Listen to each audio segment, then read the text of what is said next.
बहुजन संवाद में आपका स्वागत है। आपका स्वागत है, अभिनंदन है। चुनावी समर छिड़ गया है, सेनाएं सज गई हैं। एक तरफ इंडिया गठबंधन है जो अपनी घोषणा पत्र दर घोषणा पत्र देता जा रहा है और तमाम जनता से के बीच जा करके अपने कामों को और जनता के दुख दर्द को व्यक्त कर रहा है अपनी सभाओं में और जनता के बीच जा रहा है। और वहीं एक एनडीए गठबंधन है। एनडीए क्या है? भाजपा गठबंधन है। भाजपा क्या है? मोदी जी है। मोदी क्या है? मोदी की एक सेना है, कारपोरेट सेना है उनकी। उनका कहना है कि 400 सीट तो आप हमको जिताइए रहे हैं, हम तो आपसे मिलने के लिए आ जाते हैं कि पता नहीं इसके बाद हमारा दर्शन आपको हो पाए कि न हो पाए, इसलिए मैं आपके बीच में आ जाता हूँ। और सबके पीछे क्या है साहब? वो क्या किए हैं क्या नहीं किए हैं इसकी चर्चा नहीं करते हैं, क्या करेंगे इसकी चर्चा नहीं है। चर्चा क्या है उनकी? तो साहब हमारी उपलब्धि है कि हमने निजाम से आप लोगों को मुक्ति दिला दी। और निजाम को व्याख्यायित करते हैं उनके गृह मंत्री जी, निजाम को व्याख्यायित करते हैं। उनके मुख्यमंत्री बाबा योगी आदित्यनाथ भी व्याख्यायित करते हैं कि हमने सबको धूल चटा दिया, सारे माफियाओं को हमने मिट्टी में मिला दिया, मिट्टी में हमने उनको दफन कर दिया, सारे माफियाओं को हमने मिट्टी में दफन कर दिया और हम राम को लाए हैं। तो अब आपकी जिम्मेदारी है कि अब आप हमको लाइए।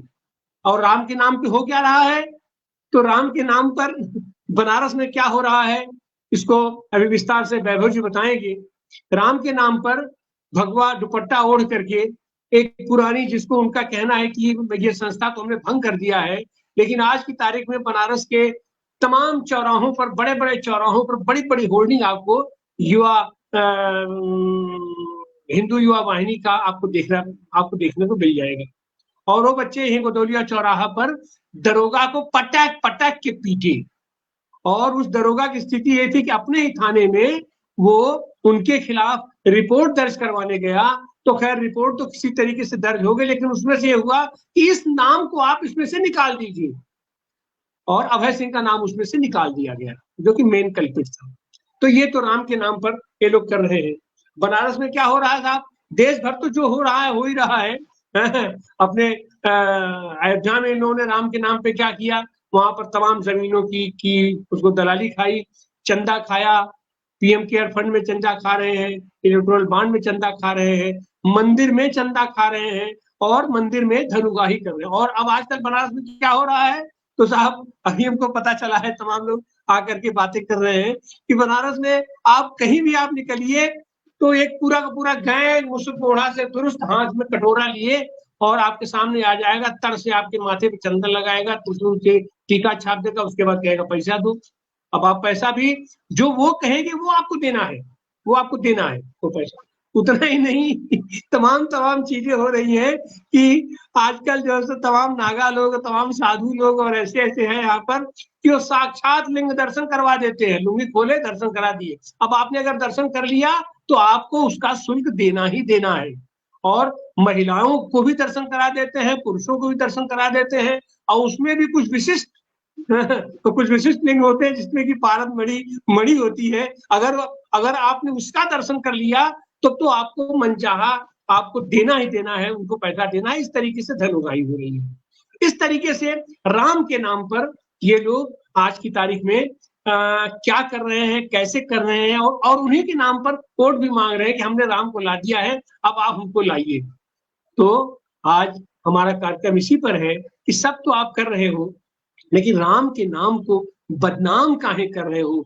अब तो राम को छोड़ दो, अब तो शिव को छोड़ दो, अब तो शंकर जी को छोड़ दो, अब तो विश्वनाथ कॉरिडोर आपने बनवा दिया। विश्वनाथ कॉरिडोर मतलब बाबा विश्वनाथ जो गरीबों का मसीहा हुआ करता था, दीन दुखियों का मसीहा हुआ करता था, गण देवता माना जाता था, उसके तो सारे गणों को आपने उजाड़ दिया, खत्म कर दिया बनारस को। बनारस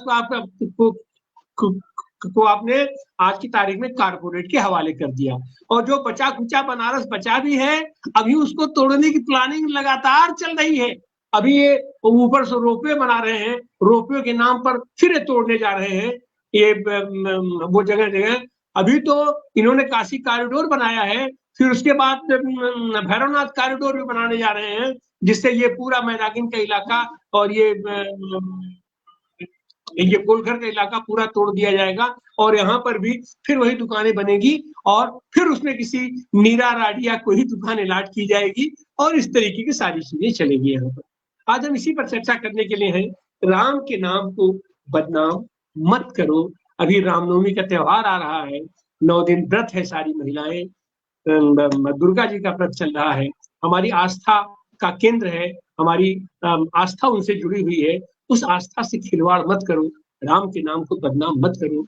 हम इस पर चर्चा के लिए आज हमारे साथ हैं भारतीय कम्युनिस्ट पार्टी के राष्ट्रीय कार्यकारिणी के सदस्य, उत्तर प्रदेश, राजस्थान और छत्तीसगढ़ के प्रभारी डॉक्टर गिरीश, आपका स्वागत है, अभिनंदन है।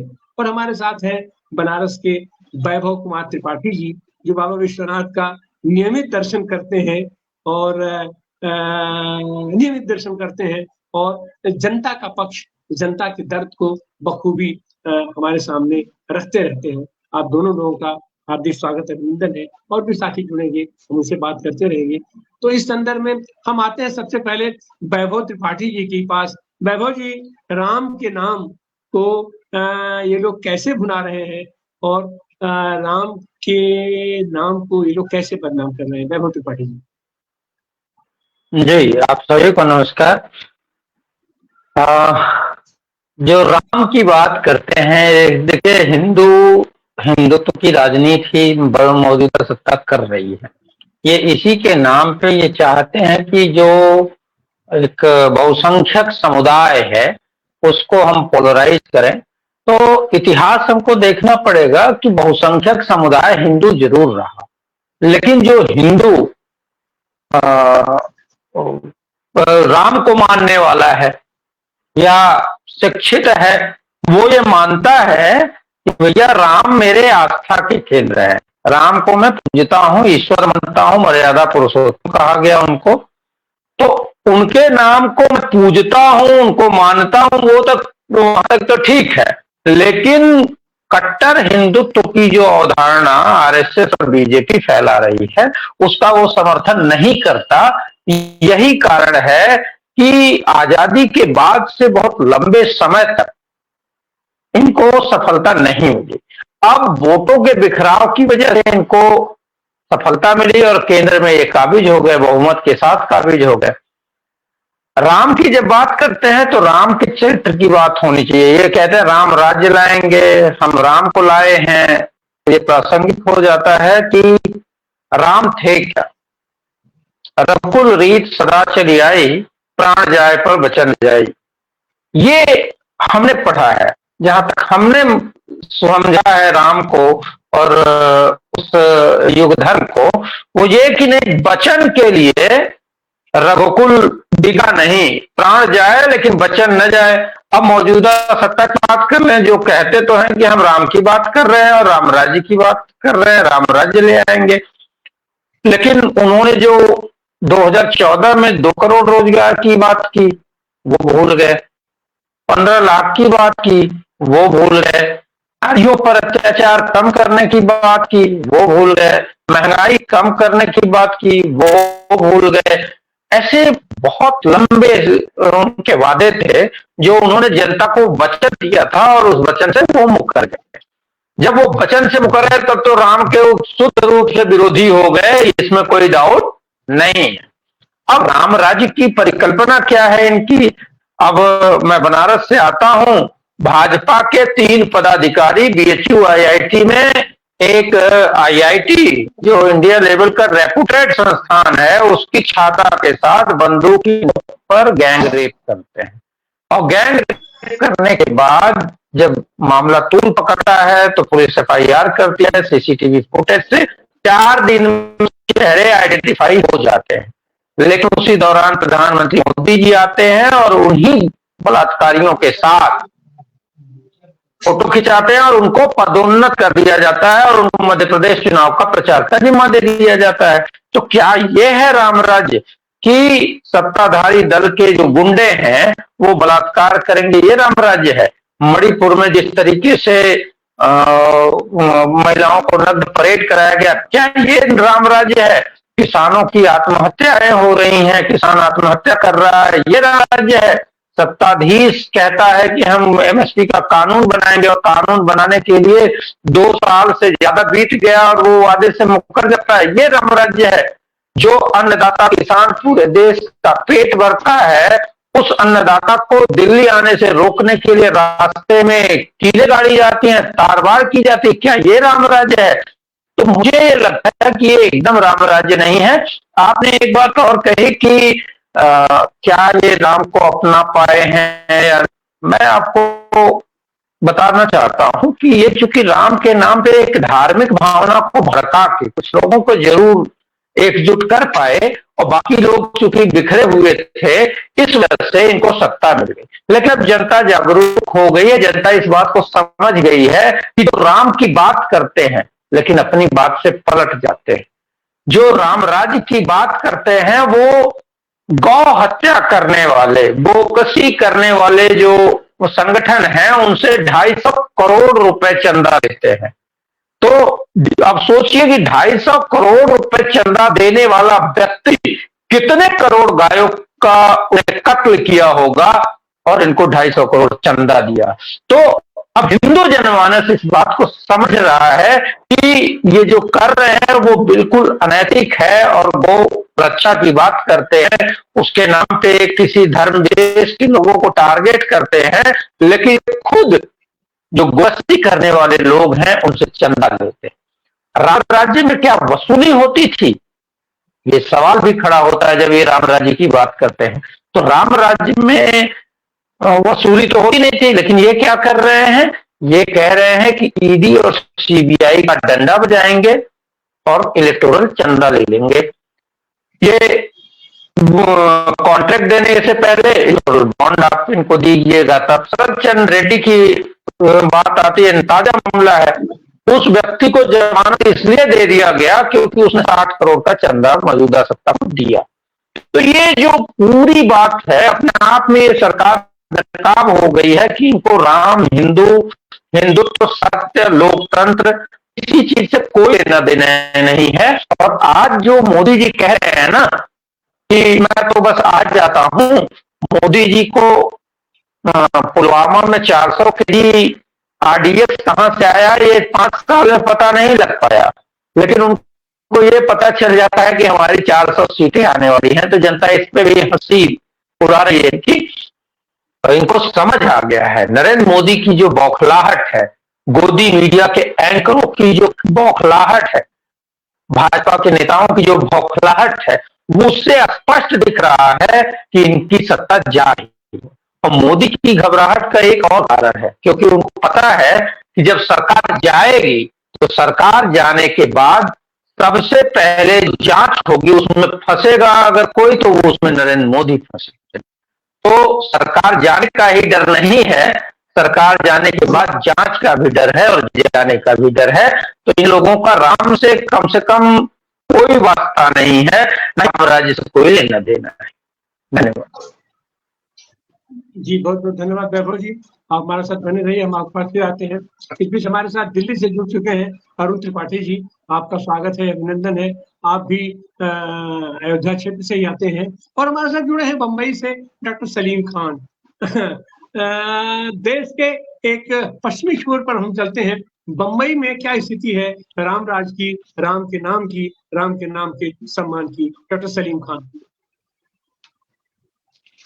शुक्रिया डॉक्टर साहब। असल में अगले हफ्ते रामनवमी का त्यौहार है 17 तारीख को, और 19 तारीख को पहली जो है वो वोट गिरने वाला है। तो रामनवमी का त्यौहार और राम मंदिर का मामला, ये दोनों के संदर्भ में आजकल का जो देश का वातावरण है, इस पर हमको बहुत सीरियसली विचार करना चाहिए। देखिए, अभी अभी एक सीडीएस और लोक नीति का सर्वे आया है, और उसमें ये कहा गया कि वोटर्स के नजदीक, मतदाता के नजदीक सबसे महत्वपूर्ण चीज बेरोजगारी है, उसके बाद महंगाई है, उसके बाद विकास है, और उसके बाद चौथे नंबर पर दो लोग हैं। एक तो है राम मंदिर और दूसरा कोई और इशू है।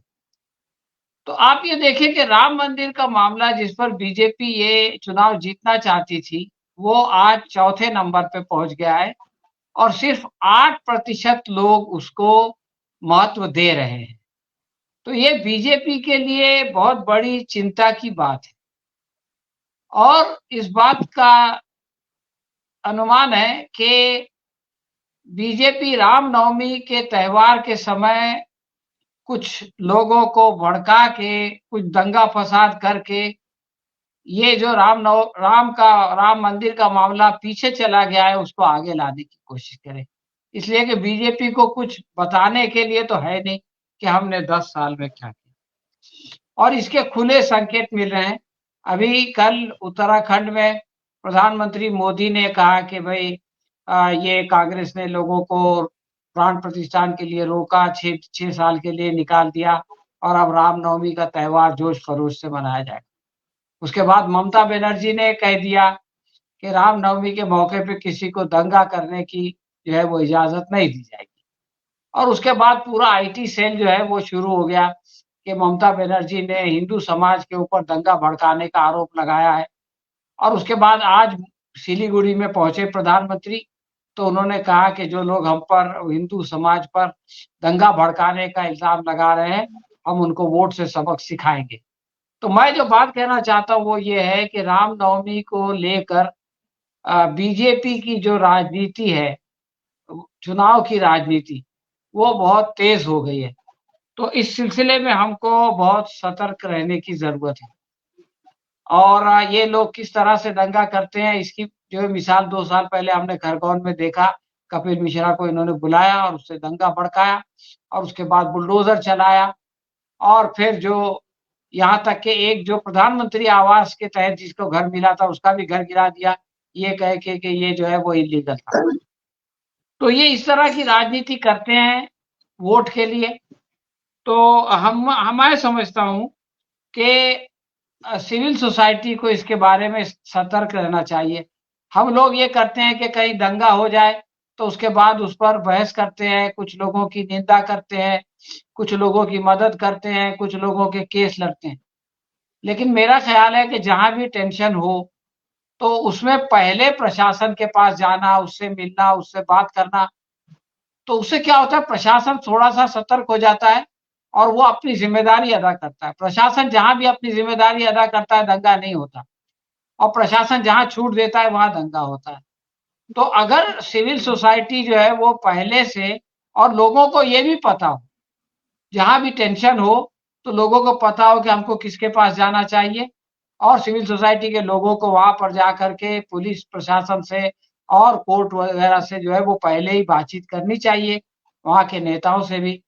मैं तो बोलता हूँ बीजेपी के लोगों से भी मिलना चाहिए। अभी आपको याद होगा गुड़गांव के जो मंत्री हैं वीरेंद्र सिंह, उन्होंने ये बात कही थी पिछले साल नूह दंगे के बाद कि आखिर जो है वो धार्मिक जुलूस में हथियार का क्या काम, कौन इनको ला के हथियार देता है, उनको जो है वो पकड़ना चाहिए। तो मैं ये कहना चाहता हूं कि बीजेपी में भी ऐसे लोग हैं, वीरेंद्र सिंह जैसे, राव वीरेंद्र सिंह जैसे, जो कि और मंत्री हैं केंद्र में, जो ये नहीं चाहते कि फसाद हो, दंगा हो। तो ऐसे लोगों को और दूसरे लोगों को साथ में लेके हमको इस बात की कोशिश करनी चाहिए कि ये चुनाव के मौसम में रामनवमी के नाम पर कोई दंगा ना हो, क्योंकि जब भी दंगा होता है, पोलराइजेशन होता है, तो बीजेपी को फायदा होता है। तो अगर हम चाहते हैं कि बीजेपी इसका फायदा नहीं उठाए, तो जो है हम लोगों को, मतलब पूरे समाज को अपना अपना कर्तव्य निभाना पड़ेगा। आखिरी बात मैं बीजेपी वालों से कहना चाहता हूँ कि देखिए, शिवराज चौहान साहब 15 साल सीएम रहे, और उनका एक छवि थी कि वो जो है वो कट्टर लीडर नहीं है। लेकिन उन्होंने पिछले साल इलेक्शन जीतने के लिए 2022 में खरगोन में जो है वो बुलडोजर चलवा दिया। और उनके जो गृह मंत्री होते थे पुरुषोत्तम मिश्रा, उन्होंने जो लोग दंगा पीड़ित थे उनको जो है वो आतंकवादी कह दिया। लेकिन अब वो ये चाहते थे कि इसकी वजह से उनकी सत्ता बनी रहे, चौहान साहब सीएम बने रहे और पुरुषोत्तम मिश्रा चाहते थे कि वो सीएम बन जाए। लेकिन नियति का न्याय ऐसा है कि पुरुषोत्तम मिश्रा तो विधायक भी नहीं बन सके, वो इलेक्शन हार गए गृह मंत्री होने के बावजूद, और बीजेपी जोरदार तरीके पे जीती, लेकिन शिवराज चौहान साहब जो है वो सीएम नहीं बन सके। तो मैं ये कहना चाहता हूं इन लोगों से कि भाई आप दंगा फसाद करके जो अपनी सत्ता को सुरक्षित करना चाहते हो, ये खेल नहीं चलता है। हो सकता है कि दंगा फसाद के बाद आपकी पार्टी जीत जाए, लेकिन इस तरह से आप जो पाप करके सत्ता को ग्रहण करने की कोशिश करते हो, तो आपको सत्ता नहीं मिलती। इसकी 2 उदाहरण हमारे सामने है, पुरुषोत्तम मिश्रा का उदाहरण हमारे सामने है और शिवराज सिंह चौहान का उदाहरण। तो जैसे राजनीति होती है वैसे राजनीति करो, लड़ाई झगड़ा मत करो, अपना काम करो, लोगों की सेवा करो, अपना काम दिखाओ, लोगों से वोट मांगो। तो इससे क्या होगा कि समाज में शांति रहेगी और लोग जो है वो अमन और सुकून से रहेंगे। तो मैं समझता हूं कि ये बात को समझना और ये बात को समझाना बहुत जरूरी है, वरना ये चुनाव में बीजेपी दोबारा चौथे नंबर से ये राम मंदिर को पहले नंबर पर लाने की कोशिश करेगी रामनवमी के लेकर, और इसकी कीमत जो है वो गरीब जनता चुकाएगी। शुक्रिया। जी सलीम जी, आपने जिस ओर इशारा किया है उस ओर पूरे देश की आंखें टिकी हुई है और पूरे देश में एक भय और दहशत का माहौल बना हुआ है। और हमारे खास करके जम्मू कश्मीर के ये पूर्व राज्यपाल सत्यपाल मलिक तो बार बार कहते रहे हैं कि ये चुनाव से पहले कोई ऐसा काम करेंगे जिससे वे ये पोलराइज करा सके। तो वो काम तो उन्होंने करने की कोशिश की, आतिक अंसारी की हत्या करवाया, मुख्तार अंसारी की हत्या करवाया, लेकिन उससे भी जनता सावधान है, उसके ऊपर कोई असर नहीं पड़ता है। और ये जब जब कोई महत्वपूर्ण तिथि ऐसी आती है तब तक देश के कान खड़े हो जाते हैं देश की जनता के कि हो सकता है कि इसमें कुछ करें। लेकिन एक समय और भी आतंक का माहौल बना हुआ था, पूरा बाबरी मस्जिद ध्वस्त की गई थी और पूरा माहौल बना हुआ था। लेकिन उस समय की स्थिति ये थी कि जहां जहां से राम के महत्वपूर्ण क्षेत्र जुड़े हुए थे, जो जहां से राम पैदा हुए थे, अयोध्या से भारतीय कम्युनिस्ट पार्टी के जीते मित्रसेन यादव, जहां पर राम ने अपना ज्यादा से ज्यादा समय ये वनवास के लिए बिताया, चित्रकूट से जीते भारतीय कम्युनिस्ट पार्टी के राम सजीवन वर्मा, जहां राम बारात लेके गए थे सीता को ब्याहने के लिए, वहां से जीते चतुरानंद मिश्र, भोगेंद्र झा। ऐसे भारतीय कम्युनिस्ट पार्टी का आज की तारीख में क्या रोल हो सकता है? हमारे साथ भारतीय कम्युनिस्ट पार्टी के राष्ट्रीय परिषद के सदस्य डॉक्टर गिरीश जी है। डॉक्टर गिरीश जी, आप अपनी टिप्पणी में। सभी बंधुओं को नमस्कार। बड़ा व्यापक आपने टॉपिक रखा है, इस पर बड़ी गहराई से चर्चा होनी चाहिए। और मैं ये कहना चाहता हूं कि राम का नाम बदनाम नहीं कर रहे हो, वो राम का नाम बेच रहे हैं। राम आस्था के केंद्र है, इतिहास है या नहीं मैं नहीं जानता, और जानता भी हूं तो वो यहाँ विषय नहीं है, लेकिन वो उनका दोहन कर रहे हैं और उन्हें उनके नाम को बेच रहे हैं। और बेचने की जो मंडी सजाई हुई है उन्होंने, उसके लिए उन्हें जो मौका दिया है वो देश की कथित धर्मनिरपेक्ष पार्टियों ने दिया है। यदि हम राम के नाम पर जो राजनीति चली है उसको एकांगी दृष्टि से देखेंगे तो भारतीय जनता पार्टी के अवसरवाद से कभी लड़ नहीं पाएंगे। ये 1949 था जब अयोध्या की मस्जिद में मूर्तियां रखी गई, तब बीजेपी का राज नहीं था। किसका राज था आप ये जानते हैं। आपने जिक्र किया तिवारी जी, 89 में अयोध्या से मित्रसेन यादव जीते थे कम्युनिस्ट पार्टी के सांसद। तो उस 89 में हमने अपनी आंखों से देखा कि मंदिर का शिलान्यास कराया गया राजीव गांधी प्रधानमंत्री थे, बूटा सिंह गृह मंत्री थे। भारतीय जनता पार्टी उस वक्त भी सत्ता में नहीं थी। भारतीय कम्युनिस्ट पार्टी ने कांग्रेस के इस अवसरवाद का मुकाबला किया और 7 नवंबर को जब सांप्रदायिक शक्तियों को तुष्ट करने के लिए केंद्र की सरकार, कांग्रेस की सरकार शिलान्यास करा रही थी, भारतीय कम्युनिस्ट पार्टी भागते हुए बड़े पैमाने पर दंगे कराने की साजिश है, भारतीय कम्युनिस्ट पार्टी ने वहां एक बड़ी सौहार्द रैली की थी और उस सौहार्द रैली का परिणाम था, हमारे आंदोलन का परिणाम था कि वहां हमारे प्रत्याशी हासिल हुई और वो संसद में गए। चित्रकूट से उसी दौर में राम सजीवन जी गए संसद में और आपने ठीक कहा दरभंगा से चतुरानंद मिश्र को विजयश्री हासिल हुई। तो इस देश की इन तीनों जीतों का विश्लेषण ये है कि इस देश की जो जनता है वो सांप्रदायिक सौहार्द चाहती है, लेकिन जो शिलान्यास के बाद वातावरण बना, भारतीय जनता पार्टी ने ये समझ लिया कि अब राम के नाम पर जब दूसरे राजनीति कर रहे हैं तो क्यों न इसे हम भुनाएं। और बाद में उन्होंने राम रथ यात्रा निकाली जिसके कारण पूरे देश में दंगे हुए। उसकी अंतिम परिणति ये हुई कि 6 दिसंबर 92 को उन्होंने बाबरी मस्जिद को शहीद किया। दुनिया में दंगे हुए, लेकिन भारतीय जनता पार्टी ने इसका राजनीतिक लाभ उठाते हुए और सत्ता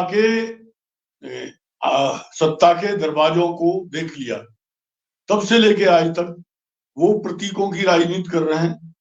राम अयोध्या, कृष्ण मथुरा और काशी और बाबा विश्वनाथ वाराणसी, इस तरह से वो राजनीति कर रहे हैं ध्रुवीकरण की। और सलीम साहब कह रहे थे कि वो दंगा कराएंगे। पहले तो मैं बता दूं कि वो अब दंगा, फिजिकल दंगा उन्हें कराने की उतनी आवश्यकता नहीं है। सड़कों पर जो मारकाट होती थी ये वो तब ज्यादा कराते थे जब वो सत्ता में नहीं थे, तो मारकाट करा के विभाजन पैदा करते थे। अब वो सत्ता में है, उन पर विभाजन के अनेक तरीके हैं। सीए है, अभी लागू किया गया, पहले भी लागू किया गया था। 3 तलाक का मामला है। अभी मैंने देखा उत्तर प्रदेश में बुलडोजर नाथ का जो राज्य है उसमें कल ही तो ईद हुई है। अब शहरों के जो ईदगाह हैं छोटे पड़ गए हैं। ईदगाह में सारे मुस्लिम भाई नमाज एक साथ नहीं पढ़ सकते। जाहिर है सड़कों पर मुसल्ला बिछाया करते थे और लोग नमाज पढ़ते थे, लेकिन जब से उत्तर प्रदेश में योगी आदित्यनाथ की सरकार है, सड़कों पर नमाज नहीं पढ़ने दिया जाता, लाठियां चलाई जाती हैं। मुसलमानों के सबसे बड़े और पवित्र त्योहार के दिन ये आस्था, राम में आस्था जताने वाले लोग, मेरी समझ में नहीं आता ये कैसे आस्थावान हैं कि लाठियां चलाते हैं। ईदगाहों पर सौहार्द के नाम पर कैंप लगाते थे राजनीतिक दल, उनको लगने नहीं दिया जाता है। और पहली बार इतिहास बना कल के दिन उत्तर प्रदेश में कई जगह एक ही ईदगाह में 2 बार नमाज अदा की गई। सड़कों पर जनता को नमाज नहीं पढ़ने दिया गया। अगर मैं एक तरफा बात करूंगा तो वो कहेंगे तुष्टीकरण कर रहे हैं। मैं कह रहा हूं परसों से नवदुर्गे लग गए, नवरात्रि शुरू हो गए। क्या हो रहा है भाई नवरात्रि में? बनारस हो या हाथरस, दोनों में रस है। बनारस में भी और हाथरस में भी। हमारे तिवारी जी हाथरस बनारस के हैं, मैं आजकल हाथरस रहता हूँ, यद्यपि मैं हाथरस का नहीं अलीगढ़ का हूँ। मेले निकल रहे हैं, इन मेलों को सड़क पर चलने की पूरी छूट है। भीड़ लग रही है, जाम लग रहे हैं, बिजली के खंभों से तार काटे जा रहे हैं, मोहल्ले के मोहल्ले अंधेरे में है। एक तरफ तो ये हो रहा है, एक तरफ ईदगाह के बाहर अगर 10 लोग भी रह गए हैं तो उनको नमाज नहीं। तो ये मानसिक दंगा है।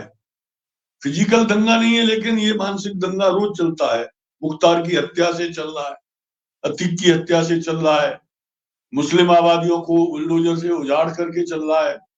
हालांकि उनके साथ हिंदू आबादियां भी, लखनऊ के अकबर नगर में उन आबादियों को उजाड़ा गया जिनमें 60% हिंदू रहते थे। अयोध्या में राम मंदिर विस्तार के लिए हिंदू आबादियों को उजाड़ा गया। तो निरंतर दंगे की मानसिकता तैयार करते रहना भारतीय जनता पार्टी का आज सगल है। वो ध्रुवीकरण करा रहे हैं और इसी ध्रुवीकरण पर ठीक कहा त्रिपाठी जी ने कि जितने वायदे थे राम को ले आए। कहां से ले आए भाई? राम तो एक तरफ कहा जाता है कि कण-कण में भगवान है और राम तो हर क्षेत्र में व्याप्त है भारत में, लेकिन वो कहते हैं हम ले आए। 15 लाख रुपए क्यों नहीं ले आए? काला धन क्यों नहीं ले आए? नौजवानों को रोजगार क्यों नहीं दिया उन्होंने? क्यों किसानों की आमदनी दोगुनी नहीं की? क्यों छात्रों को एक सी शिक्षा नहीं दी? क्यों नौकरियों के जो टेस्ट हो रहे हैं उसमें पेपर लीक हो रहे हैं और छात्रों को और अभ्यर्थियों को तबाह होना पड़ रहा है? तो मैं ये कहना चाहता हूं कि उन्होंने एक नारा दे दिया। अब वो समझ रहे हैं कि ये नारा अब की बार 400 पार उनके गले की हड्डी बन गया है। सलीम साहब ठीक कहे, सर्वे तो आ ही रहे हैं कि राम मंदिर का मुद्दा समाप्त ही हो गया है। जमीनी स्तर पर मैं तो देख रहा हूं, पूरा उत्तर प्रदेश घूम रहा हूं। उत्तर प्रदेश जहां अयोध्या है, जहां मथुरा और काशी है, जमीनी स्तर पर जनता के सवाल उभर करके सामने आ गए। एक दिन था जब ट्रेनों में हम बैठ करके कोई भारतीय जनता पार्टी के खिलाफ बात नहीं कर सकते थे। कोई पीले दुपट्टे वाला आता था, हमारी गर्दन पे हाथ डालने लगता था। लेकिन आज लोग भारतीय जनता पार्टी के खिलाफ ट्रेनों में, बसों में खुलेआम चर्चा कर रहे हैं, वीडियो सुन रहे हैं और अधिकांश जो वीडियो जा रहे हैं यूट्यूब चैनल्स पर वो भारतीय जनता पार्टी के खिलाफ आ रहे हैं। तो 200 पार नहीं, राम का नाम का दुरुपयोग करने के बाद भी वो 400 पार नहीं, अब की बार मुझे लग रहा है अब उनके दावे के वो हाफ हो जाएंगे। 200 की गिनती छूना उन्हें मुश्किल हो जाएगी। लेकिन राम से ज्यादा भरोसा उनको ईवीएम पर है। तभी कल मोदी जी ने विपक्ष का नाम लेकर के ईवीएम की बात की। मोदी जी ने कहा जब हार हो रही होती है तो विपक्ष को ईवीएम याद आती है। मैं कहता हूं आपके मन में मोदी जी 24 घंटे ईवीएम रहती है, क्योंकि वही आपका एकमात्र सहारा है। तो आज नवरात्रि चल रहे हैं, सौहार्द का पर्व है ये। इसको भारतीय जनता पार्टी की साजिश का भाजन हमें नहीं बनने देना है। हम सब लोग मिलकर के उनके षड्यंत्रों को विफल करेंगे। और मैं चुनाव आयोग से, निर्वाचन आयोग से अपील करूंगा कि नवरात्र के मेलों के अवसर पर भारतीय जनता पार्टी के लोगों ने मेलों में आने वाली जनता का स्वागत करने के लिए तमाम होर्डिंग लगाए हुए हैं। श्रीरामी दुपट्टे पहनकर बीजेपी के चुनाव चिन्ह वाले ऐसे होर्डिंग लगाए हुए हैं इलेक्शन कमीशन की आंखों में धूल झोंकने के लिए। तो मैं इलेक्शन कमीशन से कहना चाहूंगा आचार संहिता का पालन कराएं और धर्म और मेले और आस्था के केंद्रों की आड़ में भारतीय जनता पार्टी को चुनाव के दरमियान ये खेल खेलने की इजाजत नहीं दी जानी चाहिए। और आज राम के नाम को वो जो बेच रहे हैं बेच नहीं पाएंगे। राम आज जनता ने दूसरे संदर्भों में देख रही है, मंदिर बना है, लोगों को खुशी हुई है, लाखों की भीड़ जा रही है। 3 दिन पहले मैं आखिरी बात कह रहा हूं, 3 दिन पहले मैं चित्रकूट में था, वहां सोमवती अमावस्या की परिक्रमा में भारी भीड़ थी। मैं रेलवे स्टेशन पर रात के 11 बजे खड़ा था, पैर रखने की जगह नहीं थी रेलवे स्टेशन पर। मैंने उस धर्मभीरू जनता से जो परिक्रमा करने आई थी कहा भाई आप लोग परिक्रमा करने आए हैं, लगता है आप तो बीजेपी के वोटर हैं, उनको वोट देंगे। तो सामान्य लोगों ने कहा अरे साहब, धर्म जनता का विषय है, सरकार का विषय नहीं है। लेकिन भारतीय जनता पार्टी की सरकार, प्रधानमंत्री और मुख्यमंत्री, गृह मंत्री और दूसरे मंत्री, वो अब विकास के काम नहीं कर रहे, जो काम सरकार के हैं वो नहीं कर रहे, वो पंडे और पुजारी हो गए हैं। और ये ऐसे लोग हैं जिन्होंने आस्था से खिलवाड़ करते हुए अयोध्या के मंदिर में प्रसाद वितरण का ठेका भी कारपोरेट्स को दे दिया है। तो ये जनता की समझदारी है। वो कहती है कि हम अब इस चंगुल में नहीं फंसने वाले हैं, इस बार इनको सबक सिखा देंगे। और मैं समझता हूं कि राम का के नाम को बदनाम करने का या बेचने का जो सिलसिला है वो कामयाब नहीं होगा और भारतीय जनता पार्टी बुरी तरह से परास्त होगी। धन्यवाद। बहुत बहुत धन्यवाद वीरेश जी, आप बने रहिए, हम आपके पास फिर आते हैं। अब हम चलते हैं अरुण कुमार त्रिपाठी जी के पास। अरुण जी, एक तरफ तो ये आस्था का खेल खेलते हैं, राम का खेल खेलते हैं, राम का नाम बेच रहे हैं, राम का नाम बदनाम कर रहे हैं। वहीं इनकी स्थिति है कि जनता के बीच में ये शिक्षा के प्रति इनकी स्थिति ये है कि ये कहीं शिक्षा देने का ये काम तो कर नहीं रहे हैं, फीस दर फीस बढ़ती चली जा रही, किताबों का दाम बढ़ता चला जा रहा है। मदरसे में एक बहुत लंबी पॉपुलेशन, एक बड़ी पॉपुलेशन, बड़ी जनसंख्या मदरसों से शिक्षा ग्रहण करती है और उसकी इन्होंने मान्यता खत्म कर दी। और वहीं अभी कल जो समाजवादी पार्टी ने अपना घोषणा पत्र जारी किया है, उन्होंने कहा कि केजी से लेकर पीजी तक मुफ्त शिक्षा हम देंगे। और ये कांग्रेस भी अपने घोषणा पत्रों में और तमाम इंडिया गठबंधन के लोग नीतियों की बात कर रहे हैं, विचारों की बात कर रहे हैं, कार्यक्रमों की बात कर रहे हैं, जनोपयोगी ये घोषणाएं कर रहे हैं और आश्वस्त कर रहे हैं लोगों को कि हम आएंगे तो हम ये करेंगे जिससे देश में विकास होगा। ऐसी हालत में ये राम के नाम पर आस्था को भुना करके, आस्था को बेच करके ये जो काम कर रहे हैं, इस पर आपकी टिप्पणी अरुण कुमार त्रिपाठी, आप भी खास करके वहीं से आते हैं, अयोध्या क्षेत्र से ही आप मूल रूप से आप वहां के रहने वाले हैं, तो आप वहां की पूरी ये भौगोलिक स्थिति को, सामाजिक और ये धार्मिक स्थिति को आप कैसे देखते हैं? अरुण कुमार त्रिपाठी,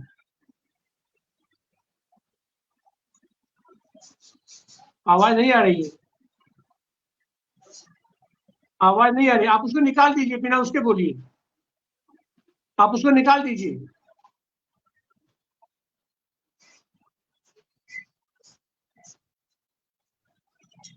आप म्यूट हैं, आप म्यूट हैं। मोबाइल से भी तार को निकालेंगे तब आवाज आएगी। मोबाइल से भी तार को हटा दीजिए, मोबाइल से भी निकाल दीजिए। आप म्यूट हैं। राम कृपा के बिना कोई बात नहीं होती। आप म्यूट हैं, अनम्यूट कीजिए। एडमिन से कहिए, एडमिन से कहिए म्यूट कर दें। आप म्यूट हैं, अनम्यूट कीजिए, पहले अनम्यूट कीजिए। आप एक बार काट करके फिर जुड़िए, तब तक हम चलेंगे डॉक्टर सलीम खां के पास। डॉक्टर सलीम जी, जो आशंका व्यक्त की थी सतपाल मलिक, वो आशंका तो अभी तक तो उस स्तर से तो फलीभूत नहीं हुई है, लेकिन दिखाई पड़ रही है। जिस तरीके का भय का माहौल इन लोगों ने पूरे देश के पैमाने पर वो बना रखा है और सब लोग आशंकित हैं, सब लोग आतंकित हैं कि न जाने कब कहां से कौन सा ये क्या हो जाए। सलीम खान जी, ऐसी हालत में राम के नाम के लोग, ये नवरात्रि का पर्व भी चल रहा है, इसमें आपको क्या आशंका दिखाई पड़ रही है? आपकी आवाज अरुण जी नहीं आ रही है, आप एक बार काट के फिर से आप जुड़िए। डॉक्टर सलीम खान, नहीं, वो लीड निकाल देंगे, आएगी। मैं गिरीश साहब से सहमत हूं कि बीजेपी के लिए अब आसान नहीं है। उसकी कई वजूहात हैं। पहली बात तो यह है कि इन लोगों ने पहली बार तो सपने बेचे, अच्छे दिन आएंगे, और दूसरी बार जो है वो घर में घुस के मारा वाला मसला किया।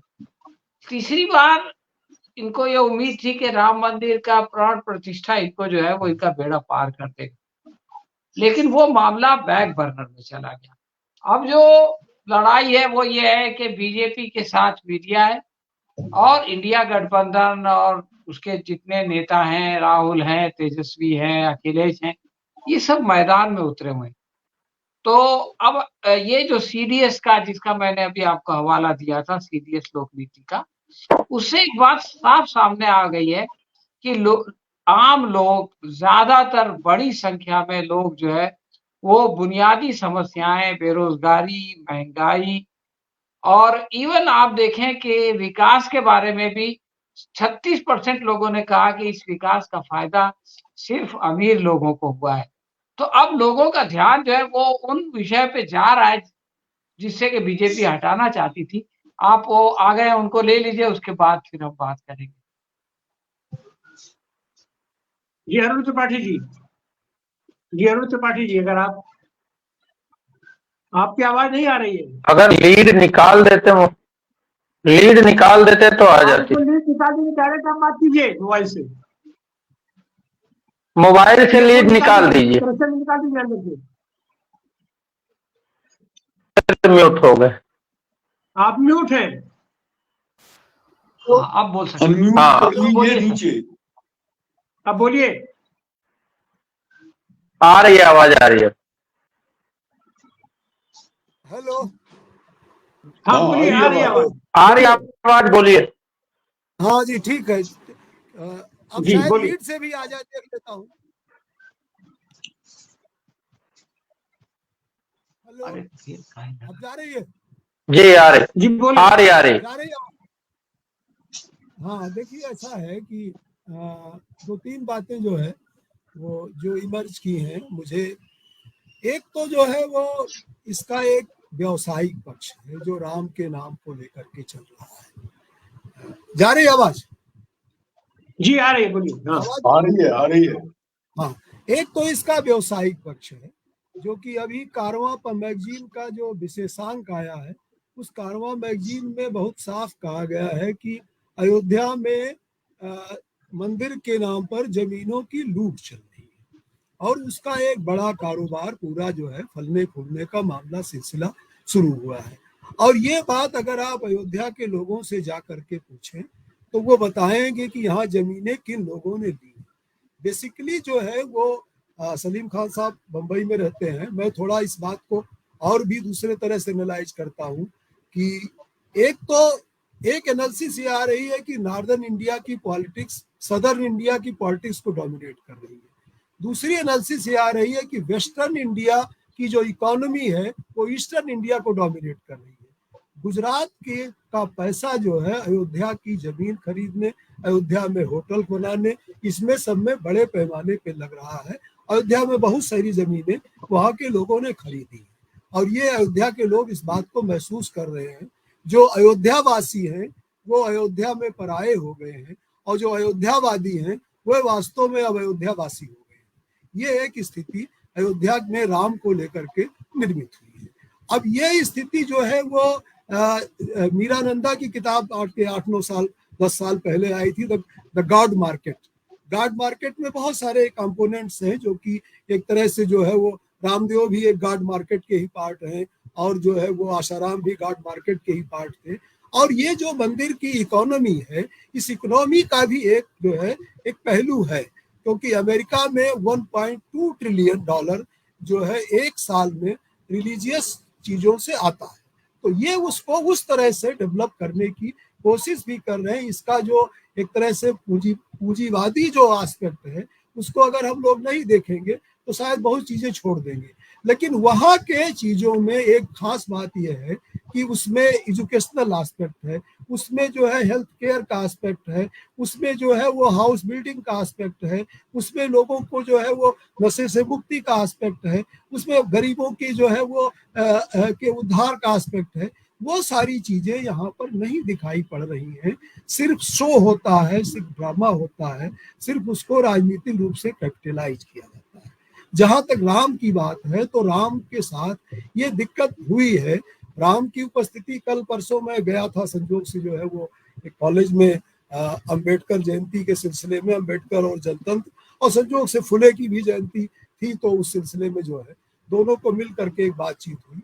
तमाम लड़कों ने, युवाओं ने सवाल किया कि आप ये बताइए कि उस दौर में riddles in Hinduism, annihilation of caste जैसे ग्रंथ लिखे जा सकते थे जब भारत जो है वो आजाद नहीं हुआ था। आज जब भारत जो है वो आजाद है तो बहुत सारे स्वतंत्र विचार इस देश में आने बंद हो गए हैं। उन विचारों की हम गुंजाइश नहीं पैदा कर पाते।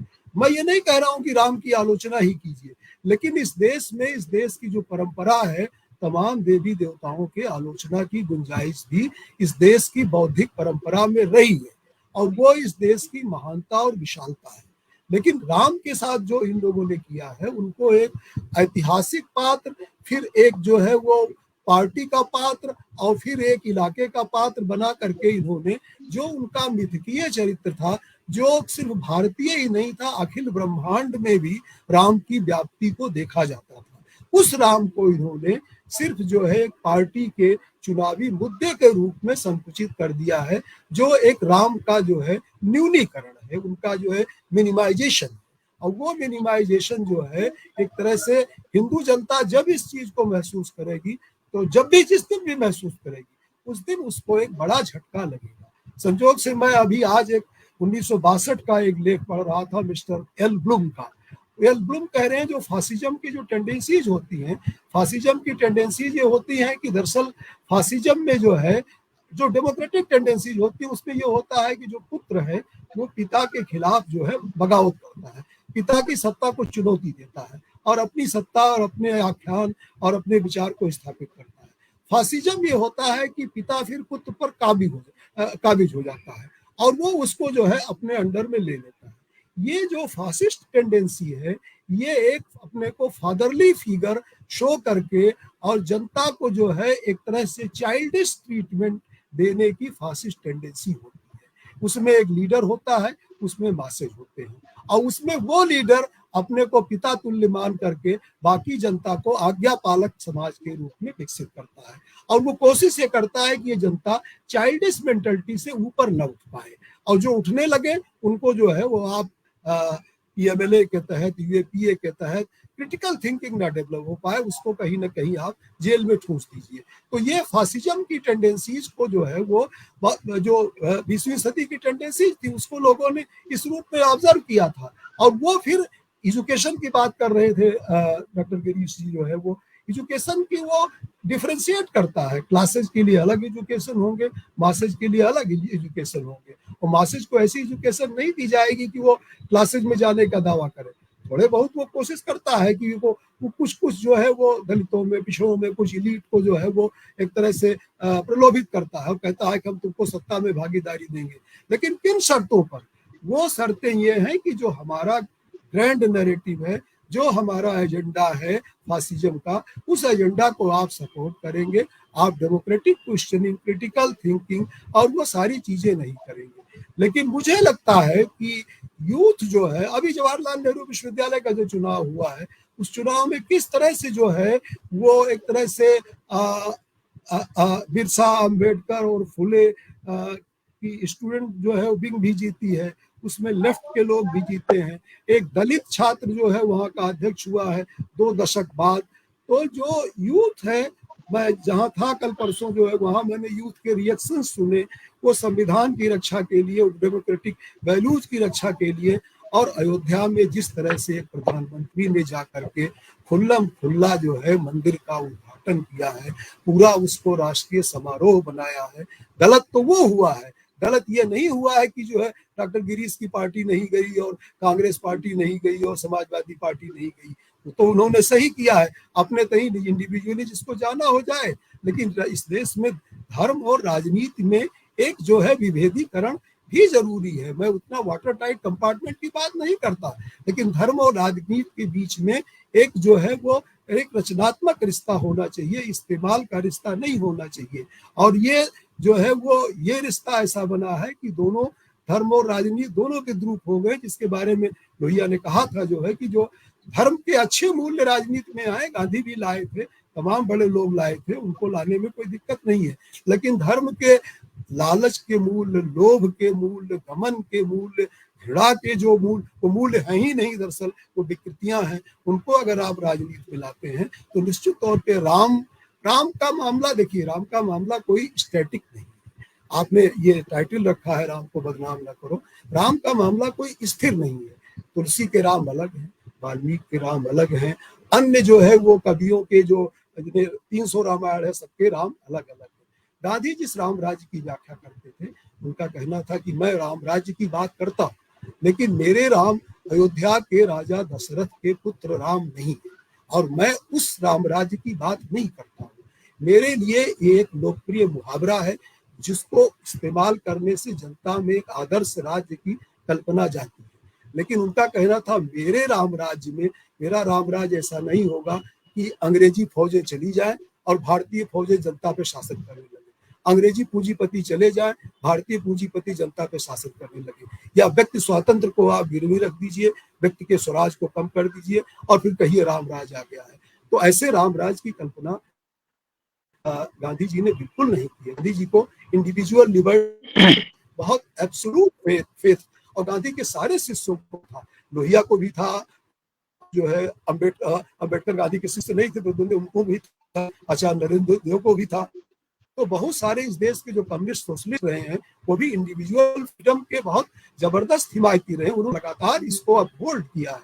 तो इस देश में इंडिविजुअल फ्रीडम को आप कर्टेल के और एक जो है वो मिथकीय चरित्र को ऐतिहासिक चरित्र बना करके, उसके मूल्यों को हाशिए पे ठेल करके, और लोभ और लालच और घृणा के जो है वो जो नकारात्मक मूल्य है उनको स्थापित करके अगर आप किसी राज्य की कल्पना करना चाहते हैं, तो आप निश्चित तौर पे, मुझे लगता है कि राम का नाम नहीं ले रहे हैं, राम को जो है वो आप चर्चा में नहीं ला रहे हैं, उनकी वाहवाही नहीं कर रहे हैं, उनको प्रसिद्ध नहीं कर रहे हैं, उनको बदनाम कर रहे हैं। क्योंकि गांधी को तो राम में इतनी आस्था थी। आखिरी बात कहना मैं चाहता हूँ कि गांधी जब नोआखाली में टहल रहे थे और दंगों को शांत करा रहे थे, तो उनकी पर्सनल फिजिशियन सुशीला, उन गांधी को बुखार हो रहा था बहुत तेज, और वो जो है मतलब बुखार से तप रहे थे, कांप रहे थे। सुशीला नैयर उनके पास गई, बोले कि मैं आपकी पर्सनल फिजिशियन हूँ, मैं दवाई देती हूँ, इलाज कर लीजिए।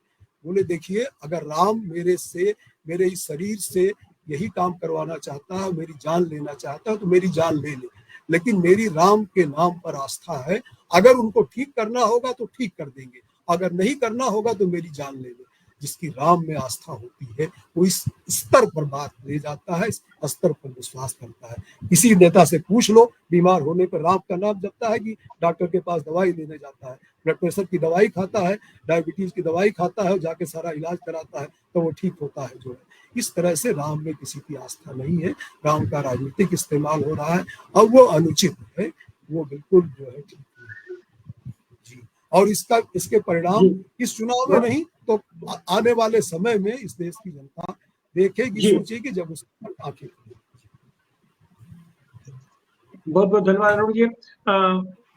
हमारे साथ डॉक्टर सुनीलम जुड़ चुके हैं, हम चाहेंगे कि अपना वो टिप्पणी रखें। अच्छा, जबकि हम देख रहे हैं कि पिछले शुरुआती दिनों में ये लोग तो प्रतीकों की राजनीति करते हैं। जिस समय 2 सीट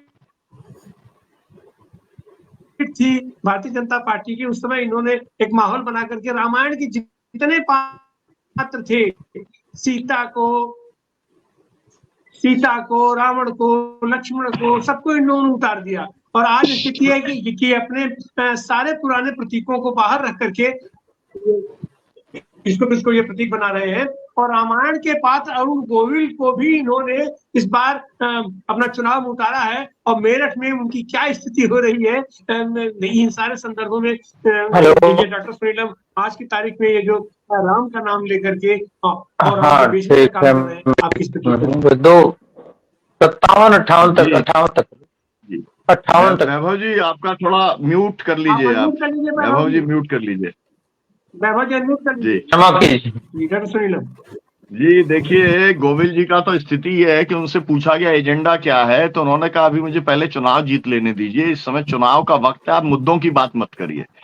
बस उनका यही सबसे ज्यादा वायरल हो रहा है, तो जनता उसी के ऊपर फैसला कर देगी कि मुद्दों की कोई जरूरत नहीं है, अभी चुनाव की बात कीजिए, तो जनता चुनाव की बात करेगी, फैसला कर देगी। पूरे वेस्टर्न यूपी के अंदर माहौल इतना बिगड़ा हुआ है कि मैं भी एक डिबेट के अंदर था और उसके अंदर बता रहे थे कि कैसे एक एक जाति के लोग, मतलब जो है राजपूतों से लेके त्यागियों से लेकर के और जाटों तक के गांव के अंदर या तो पंचायतें हो रही हैं भाजपा के खिलाफ में या इनको हटाया जा रहा है, निकाला जा रहा है। पंजाब के अंदर तो मेरे पास में ऐसे 156 गांव की अलग अलग वीडियो और तस्वीरें हैं जहां से भाजपा के उम्मीदवार को मतलब काले झंडे दिखाने के कारण से वापस लौटना पड़ा है।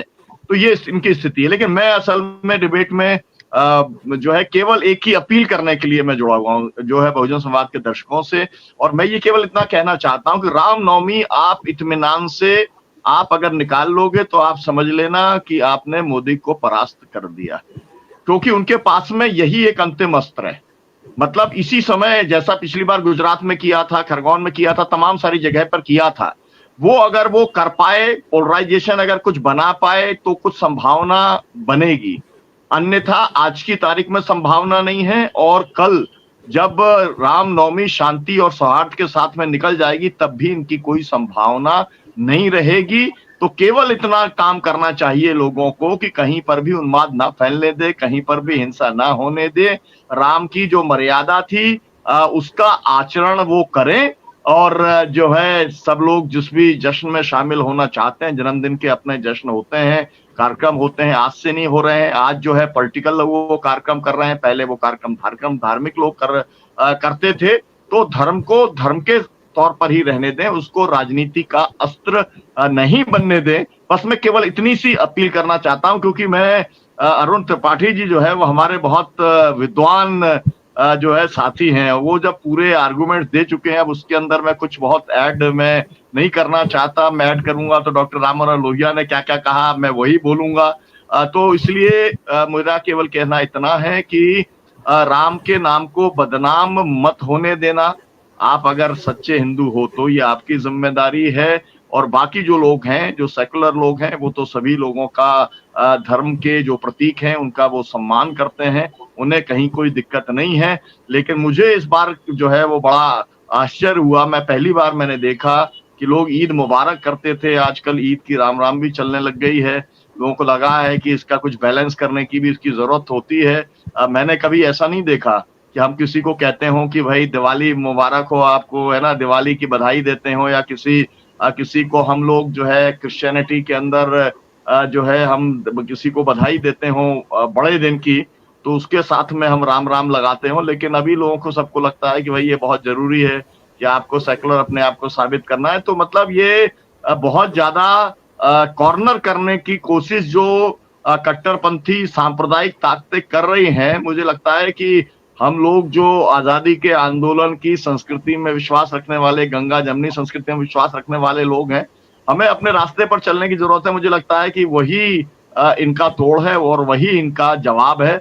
हमारा स्थान जो है वो जैसा था वैचारिक स्थान, उसी स्थान से ये देश इस दलदल से, सांप्रदायिकता के दलदल से, तानाशाही के दलदल से निकल पाएगा। फिलहाल इतना ही। शुक्रिया तिवारी जी, बहुत बहुत धन्यवाद। राम हमारे लिए मर्यादा पुरुषोत्तम है। राम की के ऊपर तमाम महाकाव्य लिखे गए हैं, उसमें से रामचरितमानस सबसे श्रेष्ठ माना जाता है और हमारे लिए मानक है। और उसमें उन्होंने मर्यादा पुरुषोत्तम राम की बात की है। वह राम जो मर्यादाओं में, जो आदमी मानव में सबसे उत्तम है, उस व्यक्तित्व की रचना हम लोग करते हैं और वो हमारे आराध्य हैं। लेकिन आज की तारीख में हमारे राम को बेचा जा रहा है, हमारे नाम का सौदा किया जा रहा है, हमारे नाम को जैसे भी हो एन चेन प्रकार उसको जो ये प्रचार की वस्तु कुछ लोग बना दिए हैं। और उसके चलते तमाम उपभोगवादी संस्कृति, तमाम कारपोरेट कल्चर, तमाम